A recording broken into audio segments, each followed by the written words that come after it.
할렐루야. 이번 한 주간 내내 우리 주님과 함께 기뻐하고 기쁨의 웃음소리가 멈추지 않는 희락의 열매가 풍성한 한 주간이 되시기를 주님의 이름으로 축복합니다. 오늘 말씀은 마가복음 11장 1절에서 6절입니다. 그들이 예루살렘에 가까이 와서 감람산 벳바게와 베다니에 이르렀을 때 예수께서 제자 중 둘을 보내시며 이르시되 너희는 맞은편 마을로 가라. 그리로 들어가면 곧 아직 아무도 타보지 않은 나귀 새끼가 매여 있는 것을 보리니 풀어 끌고 오라. 만일 누가 너희에게 왜 이렇게 하느냐 묻거든 주가 쓰시겠다 하라.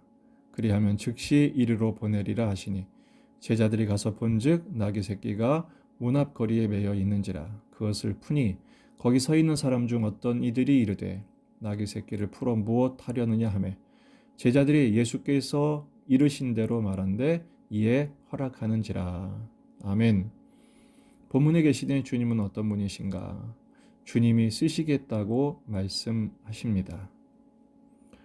예수님은 이제 본격적인 예루살렘 여정, 십자가 여정을 하시기 직전입니다. 그때 제자들에게 명하시죠.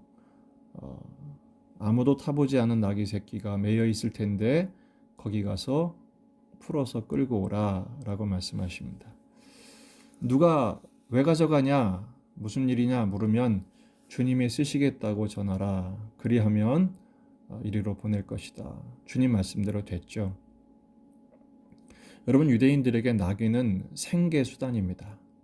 그 나귀로 짐을 나르고 또 남의 짐을 날라줌으로 돈을 받으면서 살아가는 생계수단입니다. 없어서는 안 될 거죠. 근데 이런 걸 내놓으라 한다. 강도죠. 그런데 주님이 쓰시겠다 하니까 기꺼이 내어주는 장면입니다. 그리고 나서 예수님은 이 나귀를 타시고 종려주일 호산나 외치는 군중들을 지나가면서 십자가를 향해 가시죠. 이 나귀 주인의 모습을 통해서 우리는 십자가의 헌신으로 동참하는 아름다운 믿음의 모습을 보게 됩니다. 첫 번째는 소중한 것을 드립니다. 이 나귀가 어떤 나귀입니까? 아직 아무도 타보지 않은 나귀입니다. 단 한 번도 사람을 태운 적이 없습니다. 아마 아끼고 아끼던 것인 것 같습니다. 또 아마 한 마리밖에 없을 수도 있습니다. 그러나 있고 없음이 중요한 게 아니라 주인이 원하신다면 언제든 무엇이든 드릴 준비가 되어 있었다는 것이 초점이죠. 두 번째 생각할 것은 왜 이렇게 아무 말도 않고 보냈을까? 이 나귀를 드렸을까? 예수님의 주인 되심을 인정했기 때문입니다. 예수님이야말로 메시아요, 이 세상의 주인이신 것을 깨달은 것이죠. 마태복음 6장 24절 한 사람이 두 주인을 섬기지 못할 것이니 혹 이를 미워하고 저를 사랑하거나 혹 이를 중히 여기고 저를 경히 여김이라. 너희가 하나님과 재물을 겸하여 섬기지 못하느니라.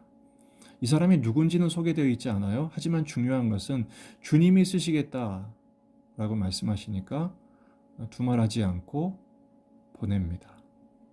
예수님이 그에게는 진정한 주인이신 거죠. 세 번째는 즉시로 내어드립니다. 6절에 이렇게 말해요. 제자들이 예수께서 이르신 대로 말하는데 이에 허락하는지라. 묻지도 따지지도 않습니다.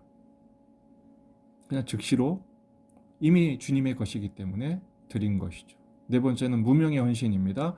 결코 자기 이름을 밝히지 않죠.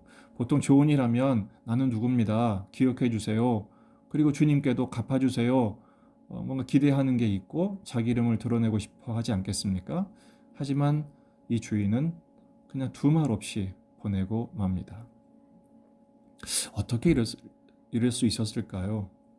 아마도 제 추측에는 이미 전에 예수님의 말씀을 직접 듣고 큰 은혜를 받았거나 깨달았거나 혹은 예수님의 치유의 은총을 힘입었거나 그런 주님과 이미 만남을 통한 은혜가 있었기 때문이지 않을까 싶습니다. 그러나 중요한 것은 그런 사람은 당시에 참 많았습니다. 얼마나 많은 사람이 예수님의 치유와 또 기적과 말씀의 은혜를 들었겠습니까? 받았겠습니까? 유독 이렇게 주님이 쓰시겠다는 말씀에 두말 않고 기꺼이 내어드린 사람은 이 사람 한 사람입니다. 보통 우리는 어떻게 합니까? 쓰다가 남거나 여유가 있을 때, 그리고 있을 때라도 어떻게 하면 좀 덜 드릴까? 없으면 제일 먼저 줄이는 게 헌금이죠. 예. 그런데 이 주인은 그렇게 하지 않았다는 것입니다. 고린도후서 9장 7절, 각각 그 마음에 정한 대로 할 것이요 인색함으로나 억지로 하지 말지니 하나님은 즐겨 내는 자를 사랑하시느니라. 헌신과 헌금은 돈이 아닙니다. 하나님을 사랑하여 드리는 징표입니다. 우리가 예배를 드리는 것도 어느 순간부터 의무 방어가 됩니까? 사랑이 식을 때, 그냥 의무가 될 때, 어쩔 수 없이 할 때 사랑은 식어지게 되고 예배의 은혜는 실종되고 마는 것입니다. 결국 이 나귀 새끼의 주인은 기꺼이 드림으로 인해서 놀라운 하나님 나라를 위한 쓰임의 도구가 됩니다. 바로 예언을 성취하게 되죠. 스가랴서 말씀의 예언을 성취하는 일에 쓰임 받습니다. 십자가 사역에 동역하는 기쁨. 그래서 이 내용이 성경에 기록되지 않습니까? 주님은요, 주님을 위해 기꺼이 드리는 자 100배로 갚으시는 분임을 믿으시기를 바랍니다. 언제든 무엇이든 항상 주님이 원하신다면 드릴 마음의 준비가 되어 있는 예배자, 헌신자, 주님은 그런 사람들을 기쁘게 여기십니다. 오늘의 기도 제목입니다. 주님, 오늘 하루를 주님을 사랑하여 오늘 하루 전체를 드리는 예배자가 되게 하옵소서. 시간을 드리는 게 아까워하지 않고 나의 것을 드리는데 아까워하지 않고 더 드리지 못해서 안타까운 마음으로 주님을 사랑하며 주인 되신 예수님께 모든 것을 내어드릴 수 있는 예배자가 되게 하옵소서. 이미 예수님 우리에게 모든 것을 주셨잖아요. 그 주님께 사랑으로 반응하는 예배자로서 이번 한 주간도 주님이 보내신 곳에서 시키신 일을 감당하며 참 잘했다 칭찬받는 복된 제자의 삶을 살기를 간절히 축복하고 또한 기대하며 승리하시기를 바랍니다.